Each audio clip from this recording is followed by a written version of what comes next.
Gold, trusted gold buyers. మీరు తాకట్టు పెట్టిన బంగారాన్ని విడిపించి ఈ రోజు ఉన్న మార్కెట్ ధరకు కొనబడను. Hello viewers, welcome to iDream Media. కళ్ళకి కాటుక పెట్టుకుంటే ఆ కళ్ళు కలువ రేకుల్లా ఉంటాయని చాలా మందికి తెలుసు. అది అందం కూడా వర్ణించడానికి ఎంతమంది కవిత్వాలు, రచనలు, పాటలు కూడా విన్నాం. అటువంటి కాటుకని చిన్నప్పుడు చిన్నపిల్లలకు పెట్టేటప్పుడు ఒకలా ఉంటుంది, అదే పెద్దవారికి వచ్చేసరికి వేరేలా ఉంటుంది. పూర్వం రోజుల్లో ఇంట్లో తయారు చేసుకునే కాటుకని వినియోగించేవారు. కానీ ప్రస్తుతం అంతా బిజీ లైఫ్ అయిపోయింది కదా. సో పిల్లలకి అదేవిధంగా పెద్దలు కూడా కాటుక పెట్టుకోవడం వల్ల ఏవైనా దుష్ఫలితాలు ఉంటాయా? సో కాటుక పెట్టుకోవడం మంచిదా కాదా? దీని గురించి అయితే డిస్కస్ చేసేందుకు మన ముందు ఉన్నారు సీనియర్ కంటి వైద్య నిపుణులు అయినటువంటి డాక్టర్ కుమార్ స్వామి గారు ఉన్నారు. మాట్లాడదాం. సార్ నమస్తే. సార్ నమస్తే అమ్మా. సార్ కాటుక అనేసరికి ఆ కళ్ళకి నల్లని కాటుక పెట్టుకొని తయారైతే కలువ రేకుల్లా కళ్ళు, అసలు అందం గురించి వర్ణించడం ఎవరి తరం కూడా కాదు. అటువంటి కాటుకి అంత ప్రాముఖ్యత ఉంది కాటుకకి.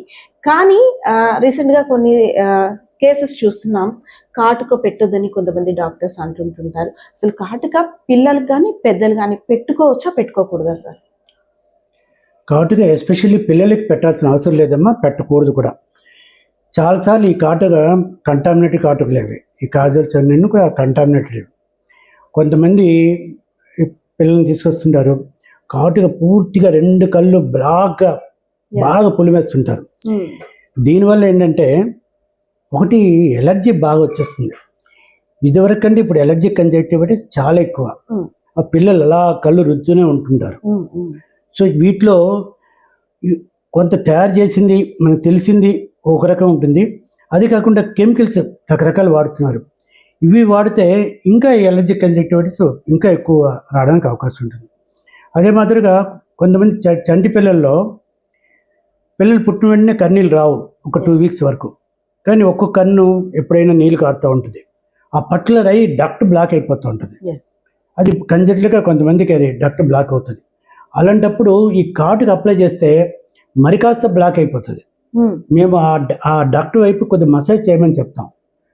అది ఈ కాటుకు వెళ్తే ఈ కాటుకు పౌడర్ కూడా మళ్ళీ దాంట్లో వెళ్ళిపోయి ఇంకా బ్లాక్ అవ్వడానికి అవకాశం ఉంటుంది. సో ఆ రకం కూడా పిల్లలకి, ఎస్పెషల్లీ చంటి పిల్లలకి కాటుకు వాడకూడదు. పెద్దవాళ్ళకి కెమికల్స్ కరెక్ట్గా తెలిసిన వాళ్ళకి సరే జాగ్రత్తగా మన ఇంట్లో తయారు చేసింది పూర్తిగా, అంటే మనకి తెలుసు వీటి మీద అవగాహన ఉంది, అలాంటి వాటికి వాడచ్చేమో. సరే, ఎంతవరకు సార్ ఇది వాస్తవం? కాటుక పెడితే కళ్ళు పెద్దగా అవుతాయి. చిన్నప్పటి నుండి మీ అమ్మ అంత ఎక్కువ కాటుక పెట్టిందా? అంత పెద్ద కళ్ళు వచ్చి అసలు కాటుక పెట్టడానికి కళ్ళు పరిమాణం సైజ్ పెరగడానికి ఏమైనా సంబంధం ఉంటుందా? లేదమ్మా, ఇది పూర్తిగా అపోహ. కళ్ళు పెద్దవి చిన్నది అవ్వడం అనేది కంటిలో ఉండే కంటి సైజు మామూలుగా 24 mm ఉంటుంది.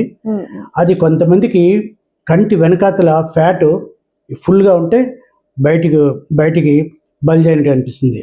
అది ఫ్యాట్ తక్కువ ఉంటే లోపలికి ఉన్నట్టు ఉంటుంది. అదే మాదిరిగా మైనస్ పవర్ వాళ్ళకి ఐస్ పెద్దగా ఉంటుంది, ఎందుకంటే వాళ్ళకి మామూలు కంటి కంటే కొద్దిగా యాక్సిల్ లెంగ్త్ ఎక్కువ ఉంటుంది, ఐ గ్లోప్ ఎక్కువ ఉంటుంది. సో మైనస్ పవర్ ఉండే వాళ్ళకి ఐస్ పెద్దగా కనిపిస్తాయి. అదే హైపర్మెట్రిక్ ప్లస్ సైడ్ ఉండే వాళ్ళకి ఐస్ చిన్నగా కనిపిస్తాయి, ఎందుకంటే వాళ్ళ axle length, I taluka axle length తక్కువ ఉంటుంది. అంతే తప్పించి కాటుకి దీనికి ఎటువంటి సంబంధం లేదు. ఎస్ సార్, కాటుక మీరు అనేటట్టు కెమికల్స్ ఇవన్నీ ఒకెత్తైతే, అదేవిధంగా ముఖ్యంగా పిల్లలు కూడా ఎక్కువగా మొబైల్స్ చూస్తున్నారు. అసలు ఆ కళ్ళని మనం ఒకప్పుడు పాత రోజుల్లో టీవీ ఎక్కువగా చూస్తే కళ్ళు పోతాయి, కళ్ళు లాగిస్తే అంత దగ్గరగా చూడొద్దు అనేసని మన పేరెంట్స్ అవాయిడ్ చేసేవారు, మనల్ని ఇంటిమేట్ చేసేవారు, దూరంగా వెళ్ళండి, దూరం నుండి చూడండి. అలాంటిది మొబైల్ కళ్ళ ముందే, అంటే ఇంత అసలు చాలా దగ్గరగా డిస్టెన్స్ కూడా ఉండదేమో, చాలా దగ్గరగా పెట్టి మొబైల్ చూస్తేనే ఈవెన్ చంటి పిల్లలతో సహా ఈవెన్ మొబైల్కి అడిక్ట్ అయింది మనం కూడా దానికి అడిక్ట్ అయిపోయాం బాగా. సో చూపు అనేది పిల్లల్లో ఇప్పుడు ఏదో వెళ్ళిపోతుంది అనిపిస్తుంది, కానీ ఫ్యూచర్లో ఎలాంటి ప్రాబ్లం ఉంటుంది సార్? ఫ్యూచర్లో తప్పకుండా దీని మీద ఈ మొబైల్స్ వల్ల ప్రాబ్లమ్మా. యాక్చువల్గా మనకి ఐ ఫిక్సేషను ఒక 6 వీక్స్ వరకు డెవలప్ అవుతుంది పుట్టిన వెంటనే. 6 months బిలో ఎటువంటి సెల్ ఫోన్ చూడకూడదు. బిఫోర్ స్కూల్ గోయింగ్ రోజుకి ఒక 20 minutes అలా చూస్తే కొంతవరకు ప్రాబ్లం లేదు. కానీ ఇప్పుడు ఏం చేస్తున్నారంటే చాలామంది పిల్లలు వాళ్ళ పేరెంట్సే మా వాడు మొబైల్ చూస్తే కానీ తినటం లేదండి, మొబైల్ దగ్గర పెట్టుకొని మొబైల్ చూపించి గేమ్స్ చూపిస్తే కానీ తినటం లేదండి. సో ఈ ట్రెండ్ ఎప్పుడైతే డెవలప్ అవుతుందో దీనివల్ల ఏంటంటే మైనస్ పవర్ పెరిగేదానికి అవకాశం ఉంటుంది. ఐస్ ఎప్పుడు కూడా అకామిడేట్ అయిపోతూ ఉంటాయో యాక్సిల్ లెంగ్త్ డెవలప్ అయిపోతుంటుంది. సో ఇది చాలా కంట్రీస్లో, ఎస్పెషల్లీ సింగపూర్ లాంటి కంట్రీస్లో ప్లేస్ ఎక్కువ లేక, పిల్లలు కూడా బయట ఆడుకోవడానికి ప్లేస్ లేక ఇండోర్లే మొత్తం అంతా ఇండోర్లోనూ ఆన్లైన్ చేయడం వల్ల ఈ మైనస్ పవర్ అనేది ఒక ఎపిడమిక్ లాగా అయిపోయింది. అంటే ఇంచుమించు ప్రతి ఇద్దరు పిల్లల్లో ఒకరికి మైనస్ పవర్ వచ్చింది. ఇప్పుడు అదే పరిస్థితి మన ఇండియాలో కూడా వస్తుంది. ఇది వరకు 1:20, 1:30లా ఉండే మైనస్ పవరు ఈరోజు ఆల్మోస్ట్ 1:3, 1:4 వచ్చేస్తుంది. నలుగురు పిల్లలు స్కూల్ గోయింగ్ పిల్లల్లో ఒకరికి ఖచ్చితంగా మైనస్ పవర్ వచ్చేస్తుంది. ఇంకా ఇది ఇంకా రాను ఇంకా ఇంక్రీజ్ అయ్యడానికి ఇంకా ఛాన్స్ ఉంది. సో దీనికి మెయిన్ ఏంటంటే, ఒకటి సెల్ ఫోన్ తగ్గించాలి, 2 అవుట్డోర్ గేమ్స్ ఎంకరేజ్ చేయాలి. స్కూల్ పిల్లలకి ఖచ్చితంగా అవుట్డోర్ గేమ్స్ ఎంకరేజ్ చేయాలి. ఎస్పెషల్లీ సన్ ఎక్స్పోజర్ ఉండాలి ఖచ్చితంగా. మేము చిన్నప్పుడు మేము చదువుకున్న రోజుల్లో డ్రిల్ ఉండేది, బయట అవుట్డోర్ గేమ్స్ ఉండేది. ఇప్పుడు కొన్ని యోగాలు కూడా ఎక్కువగా ఉంది. ఇప్పుడు చాలా స్కూల్స్లో ఆ ఫెసిలిటీస్ లేవు. మొత్తం రోజంతా ఇండోర్లో పెట్టి చదివిస్తున్నారు. అది కరెక్ట్ కాదు. ఎప్పుడైతే మీరు బయట అవుట్డోర్ గేమ్స్, ఇది సైంటిఫిక్లీ ప్రూవెన్, ఎప్పుడైతే పిల్లలకి అవుట్డోర్ గేమ్స్ ఎంకరేజ్ చేస్తున్నారో అలాంటప్పుడు ఆ పిల్లల్లో మైనస్ పవర్ తగ్గడానికి అవకాశం ఉంది. అయితే ఇప్పుడు ప్రపంచం అంతా సెల్ ఫోన్ మీదే ఆధారపడింది. ఈవెన్ ఎడ్యుకేషన్ కూడా దాని మీద, అంటే అందులో చూసి నోట్స్ రాయాలి, ఆన్లైన్ క్లాసెస్ కానీ అది చూసి కంటి కాయలు కూడా ఎక్కువగా వస్తున్నాయి సార్. పిల్లలకి కంటి కాయలు తరచూ వస్తున్నాయి. ఎండాకాలం వచ్చిందంటే ఈ కంటి కాయల సమస్య ఎక్కువగా ఉంటుంది. సో దీన్ని ఎలా నివారించుకో? ఇప్పుడు ఇదే కంటిన్యూస్గా అలాగ పిల్లలు కానీ లేకపోతే పెద్దవాళ్ళు కానీ సాఫ్ట్వేర్ వాళ్ళు కానీ కంటిన్యూస్గా మానిటర్ మీద ఉండాలి వాళ్ళు. అప్పుడు వాళ్ళకి ఏంటంటే ఐస్ టెంపరీ ఎవాపరేట్ అయిపోతాయి, డ్రైనెస్ వచ్చేస్తూ ఉంటుంది, కళ్ళు మండిపోతూ ఉంటాయి. ఆ మంటలు ఏం చేస్తారంటే రబ్ చేస్తుంటారు. రబ్ చేసామంటే మ్యూకస్ మెంబ్రేన్ లేచిపోయి అక్కడ కురుపులు గట్రా రావడానికి అవకాశం ఉంటుంది. అదే మాదిరిగా ఇప్పుడు సన్లో కూడా బయటకు ఎండలో వెళ్ళినప్పుడు మనం బాగా రబ్ చేయడం వల్ల ఈ కంటి కురుపులు రావడానికి అవకాశం ఉంటుంది. అయితే సాఫ్ట్వేర్ వాళ్ళకి ఇది తప్పదు. సో దానికి ఏంటంటే ఒక 20-20-20 రూల్ అని ఒకటి పెట్టారు.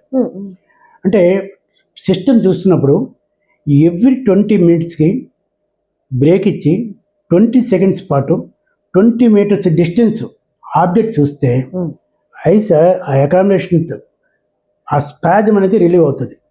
రిలీవ్ అవడం వల్ల ఆ కంటిన్యూస్ స్ట్రెయిన్ తగ్గుతుంది. దీన్ని మనం 20-20-20 రూల్ అని చెప్తాం. ఇది ప్రతి ఒక్కరి సాఫ్ట్వేర్ వల్ల ఎవరిని దగ్గరకు వచ్చినా ఇది చెప్తుంటాను. దీనివల్ల కొంతవరకు వాళ్ళకి ఏంటంటే ఆ స్ట్రెయిన్ తగ్గుతుంది, ఆ హెడేక్ తగ్గుతుంది. సిస్టమ్ కంటిన్యూస్గా మనం సిస్టమ్ దగ్గర ఉండడం వల్ల ఐస్ అకామిడేట్ అయిపోతాయి. ఆ ఎక్సెసివ్ కన్వర్జెన్స్ వల్ల వాళ్ళకి ఐబ్రో హెడేక్, కళ్ళు మంటలు ఇవన్నీ వచ్చేస్తుంటాయి. సో ఎవ్రీ 20 మినిట్స్కి గ్యాప్ ఇచ్చి 20 సెకండ్స్ గ్యాప్ ఇచ్చి ఐస్ క్లోజ్ చేసి ఒకసారి చూడడం, 20 మినిట్ డిస్టెన్స్ ఆబ్జెక్ట్ చూస్తే చాలా వరకు ఈ ప్రాబ్లమ్స్ రిలీవ్ అవుతుంది.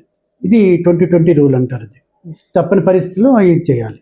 అంటే ఒకవేళ డ్రాప్స్ ఏమైనా ఎప్పుడైతే కంటి కింద కాయలు ఇంకా తగ్గకుండా రిపీటెడ్ గా ఒక రోజు తగ్గిన తర్వాత మళ్ళీ ఇంకా రిపీటెడ్ గా వస్తుంటాయి. ప్రధానంగా చిన్న పిల్లల్లోనే ఎక్కువగా చూస్తుంటాం, 10th క్లాస్ లోపు, ఇంటర్మీడియట్ లోపు. సో ఎక్కువగా బుక్స్ చూడడమా లేదంటే టీవీ, లేదంటే ఇప్పుడు అసలు టీవీ ఎవరు చూడట్లేదు అనుకోండి సార్, మొబైలా, ఇదేనంటారా ప్రధాన కారణం? ఇదే ప్రధాన కారణం అమ్మా. తర్వాత వీళ్ళకి ఏంటంటే డ్రై అయిపోతూ ఉంటాయి ఐస్. ఇప్పుడు మామూలుగా మనకు తెలియకుండా మన కంటి రెప్పలు నిమిషానికి 16-20 సార్లు క్లోజ్ చేస్తుంటాం. But when you see computer stare చేస్తాం, బ్లింకింగ్ మూమెంట్ తగ్గిపోతుంది. సో ఎవాపరేట్ అయిపోతాయి ఐస్. వీళ్ళకి ఏంటంటే లూబ్రికెంట్ డ్రాప్స్ వాడాలి, ఆర్టిఫిషియల్ లూబ్రికెంట్ డ్రాప్స్ వాడాలి. లేదా మధ్యలో ఐస్ క్లోజ్ చేసి లూబ్రికేషన్కి టైం ఇవ్వాలి. మన న్యాచురల్గా లూబ్రికేషన్ సెక్రెట్ అవుతూ ఉంటుంది, ఆ లూబ్రికేషన్ టైం ఇవ్వాలి. అంటే ఐస్ క్లోజ్ చేసి 2 నిమిషాలు ఉన్నా, లేదా ఆర్టిఫిషియల్ లూబ్రికెంట్స్ అవి వేసుకుంటే పర్వాలేదు. డై వేస్తున్నారు కదా సార్, డైస్ ఇప్పుడు వైట్ హెయిర్ ని కొంచెం దాయడం కోసం డై ప్రాసెస్ అనేది స్టార్ట్ అయింది.